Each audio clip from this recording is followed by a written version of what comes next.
Hello again. My name is Dennis Swindle. I'm the minister with the Milan Church of Christ in Milan, Michigan, and I want to thank you for watching this video, which is part 3 of the series, Is the End Near? COVID-19 and Matthew chapter 24. By the way, how are you doing? I hope and pray that all of you watching this are doing as well as possible. With God's help, our nation and world has made progress, at least, in terms of handling the COVID-19 virus, and God willing, things will get better and better as we go. But still, let's keep praying. Let's keep looking to God for help and strength, and especially pray for our leaders, our governors, our president, leaders around the world, and that God would give them wisdom in handling this, and to give us wisdom as well, which we need. Well, getting back to our topic at hand, in my previous lessons, I made the observation that the onset of the coronavirus and its unprecedented ramifications around the world had prompted many people to speculate that the end of the world is near. Moreover, because many people connect the warnings of Jesus Christ as recorded in Matthew, the 24th chapter, with the end of the world, some people speculate that Matthew 24 actually literally foretells the outbreak of the COVID-19 virus, among other things. So, are they right? Are they right? Does Matthew 24 indicate that the COVID-19 virus and its dreadful impact on our world signal that the end of the world is very close, perhaps even within the next few months? Well, that's exactly what this series is attempting to answer. And that said, please grab your Bible and turn it to Matthew chapter 24. Matthew chapter 24. And just prior to resuming our study, let's again just think quickly about the background. Jesus had been in the temple area denouncing, criticizing, even condemning the scribes, the Pharisees, and the Sadducees for their blatant hypocrisy, for attempting to modify the meaning of God's law and other offenses. And he also foretold God's coming judgment upon them for doing this, and upon their favorite city, the capital city, Jerusalem, and its most sacred spot, the temple, the beloved temple in Jerusalem. Now, although in our previous lesson we covered the first 4 verses of Matthew chapter 24, let's just quickly reread those. Verse 1, Then Jesus went out and departed from the temple, and his disciples came up to show him the buildings of the temple. Not only were those buildings visually impressive, but they seemed so substantial, so solid, so permanent. And Jesus said to them, Do you not see all these things? Assuredly, I say to you, not one stone shall be left here upon another that shall not be thrown down. There will not even be 2 stones standing one atop the other. And the disciples were shocked, to say the least. But I want you to remember this. Much of what Jesus will say after this in Matthew chapter 24 pertains to that event. It's easy to lose sight of that. And if you do lose sight of that, you're going to miss, or at least misunderstand, what Jesus is talking about primarily in Matthew chapter 24. Verse 3. Now, as he sat on the Mount of Olives, just east of the city, the disciples came to him. The other Gospels tell us that this would especially be Peter, James, and John, privately, saying, Tell us, when will these things be? And what will be the sign of your coming and of the end of the age? So they asked Jesus essentially 3 questions. But remember, when they're asking the questions, what is foremost on their minds? The destruction of the temple, the very thing Jesus had said there in verse 2. So the questions they ask will likely be connected with that event, the destruction of the temple, although their understanding of the events that they ask about may not be accurate. All right, so what are the questions? Again, number one, when shall these things be? When will the temple be destroyed? Will this be sooner? Will it be later? Will it be in our lifetimes? They want to get a sense of when. Number two, and what will be the sign? A sign is an explicit indication that something is about to occur. What will be the sign of your coming? Of your coming. Now, other than their concern about the destruction of the temple, did the disciples have any other reason to associate the destruction of the temple with Jesus coming? That is a good question, and it is hotly debated today. But know this, there is at least one reason that they would associate the destruction of the temple with Jesus coming. And that is the statement Jesus made in Matthew chapter 23, verses 38 and 39. Addressing the Jewish leaders, Jesus said this, "See, your house," referring to the temple, "is left you desolate," which means there will be nothing left of it. "For," he says in verse 39, "for" means in connection with that, "I say to you, you shall see me no more," because shortly after Jesus spoke those words, he would be crucified, he would die, he'd be buried. Yes, he would be resurrected, but then he would ascend up to his Father. "Till you say, blessed is he who comes in the name of the Lord." Understand, as Jesus was saying these words, the Jewish leaders were not saying, "Blessed are you, Jesus." No, just the opposite. But Jesus was predicting a time in which they would say, "Blessed is he." They would change their tune, change their attitude about Jesus Christ. Now, many believe that this will occur when Jesus returns at the end of the world. And I would agree with that. But I would also say that everyone who doesn't believe in Jesus will change their tune about Jesus at the end of the world. All right? Everyone, not just the Jewish leaders. But understand this too. Some of those very leaders Jesus was addressing did change their tune about Jesus 37 years after he made that prediction about the destruction of the temple, when that came true in AD 70. Because at that point, they'd obviously heard about his predictions, just ignored them, but when it took place, then some of these very leaders admitted Jesus of Nazareth was right. He was absolutely correct.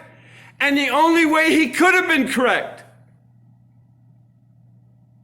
was for him to be the Son of God, the Blessed One. Blessed is he who comes in the name of the Lord. When the temple was destroyed by the Roman legions, some people think of that as a coming of Jesus in terms of his prophetic truth. Or as someone has said, the destruction of the temple was symbolic of Jesus coming in the form of fulfillment of his prophecy. Now, does this prove that the disciples were thinking of the destruction of the temple when they asked Jesus about the sign, a sign of his coming? No. But it definitely makes that a distinct possibility that they were thinking of the destruction as being synonymous somehow with the coming of Jesus. But the third question, and in reference to what will be the sign, and of the end of the age. In other words, will there be a sign for the end of the age, the end of the world? Now again, were they thinking of the destruction of the temple there? Very possibly. Well, other than their concern about that, did they have any other reason to associate the destruction of the temple with the end of the world? Absolutely.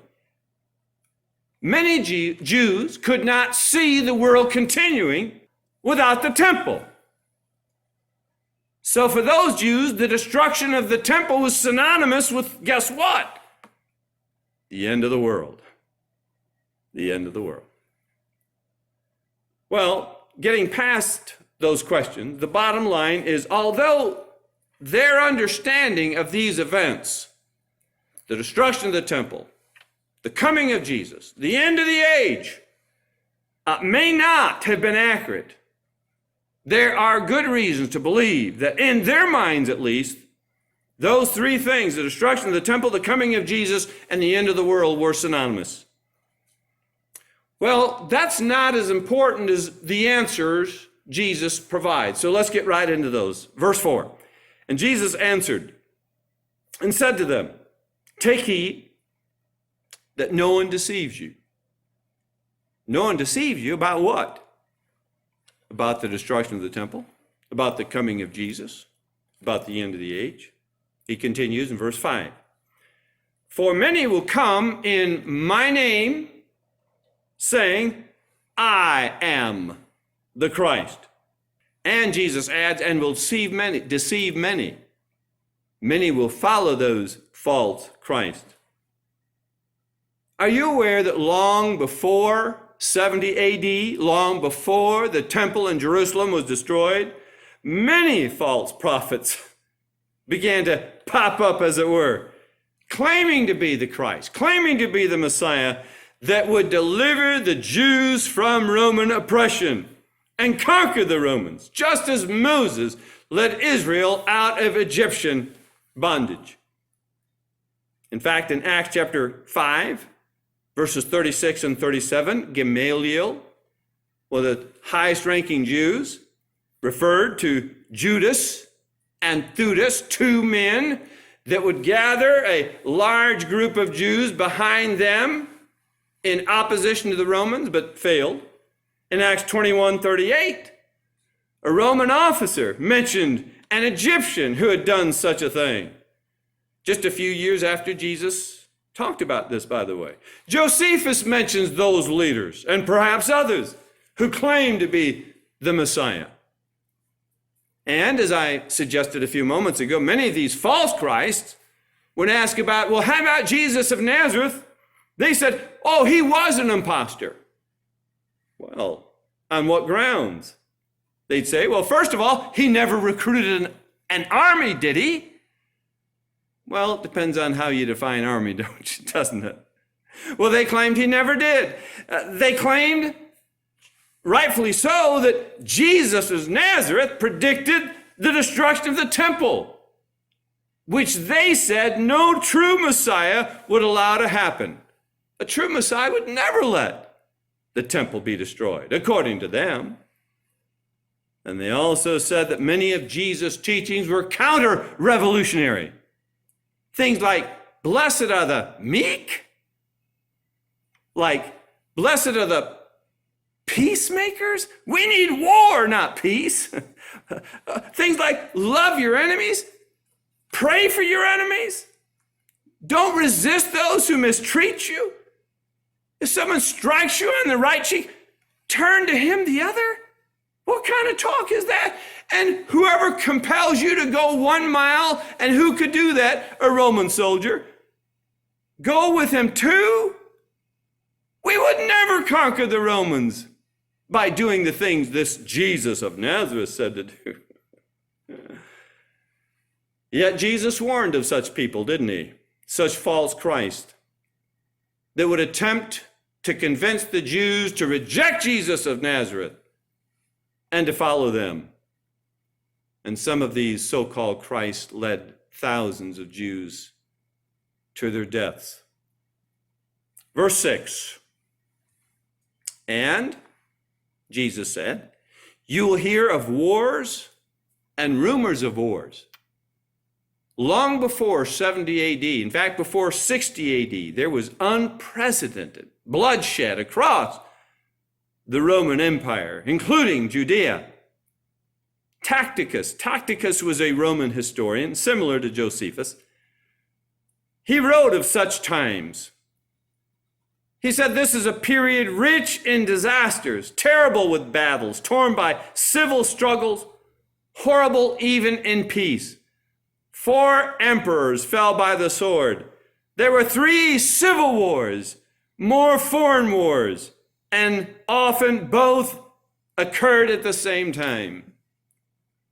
And Josephus also wrote about the widespread bloodshed occurring those years before 70 AD. He wrote, now the people of Caesarea had slain the Jews that were among them, insomuch that in 1 hour's time, 20,000 Jews were killed.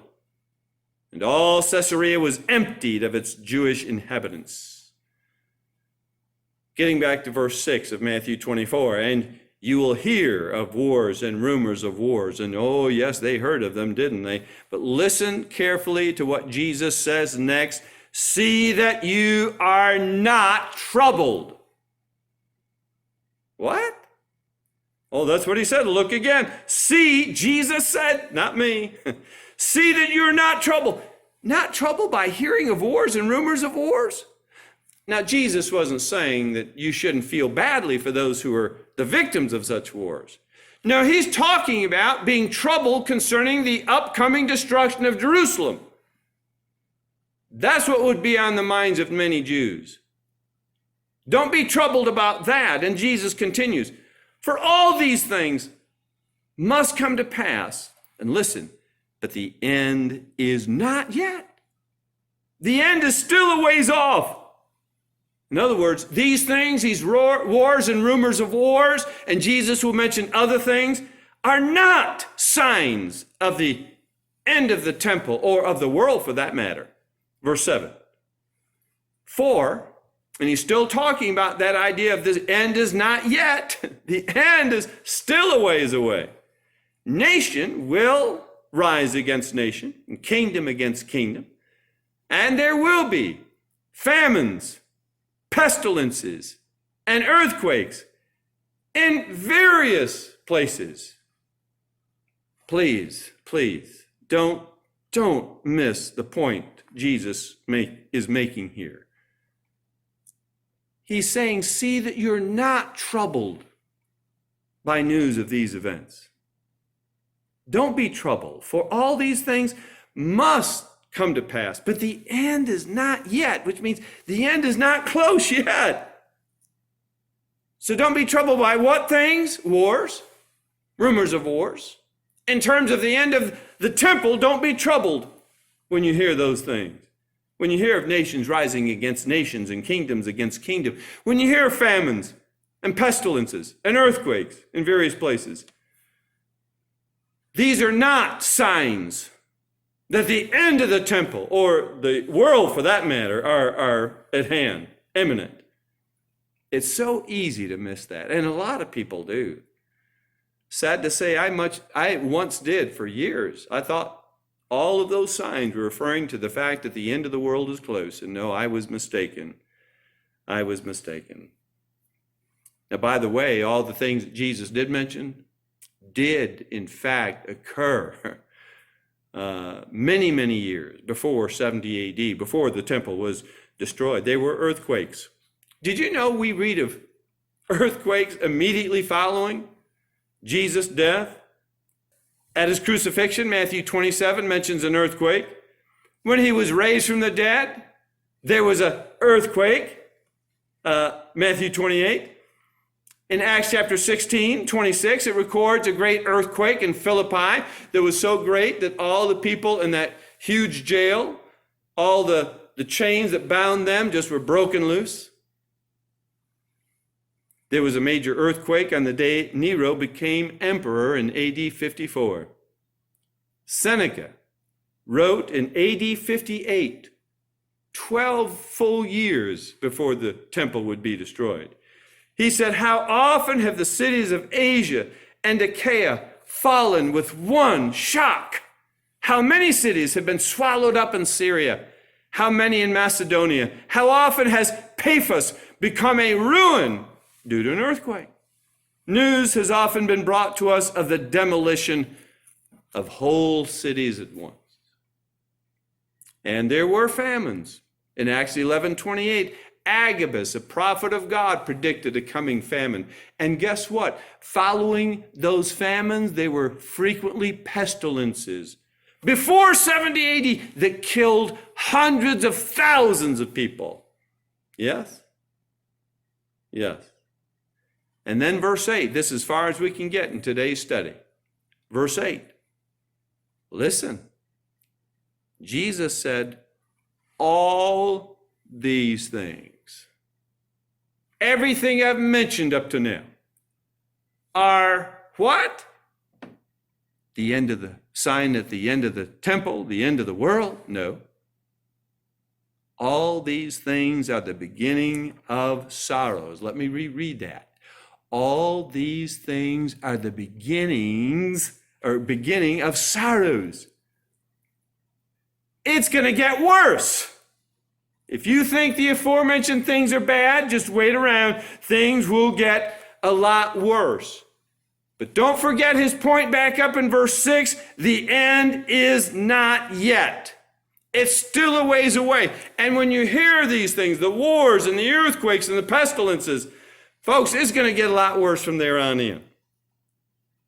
Whether he's referring to the end of the temple or the end of the age, he said, don't let that bother you thinking, the temple is going to be destroyed tomorrow. No, no, no. I've given you indications of things that are going to happen and more things on top of those. Well, we will pause right there. And in our next study, we'll get into verse 9 and following. And I guarantee you it's going to be a wonderful, wonderful study, not because I'm teaching, but because of what Jesus said. And I hope sincerely that you're impressed by at least one thing, that some or many of the events that some people today claim to be sure signs that the end is near are not sure signs if you believe Jesus Christ. If you want to believe or prefer to believe what some people say or speculate, that's your option. But I think many of you would agree with me. I'd rather take what Jesus said and go by it, believe in it, even if it's different from what we may have been previously taught or previously come to believe. Folks, it might be very exciting to think that the COVID-19 virus and the ramifications around the world are a sure sign that the world is about to end. But remember, what is our goal? Not just in this study, folks, but it should be our goal to answer the question, does Matthew 24 indicate that the COVID-19 virus and its dreadful impact on the world signals that the end of the world is near? Does it? Well, we're getting closer and closer to the answer to that question. Please stay tuned as we will have much, much more to come. Thank you for taking your time to watch this video, and may God continue to bless you and your family and to keep you safe and well.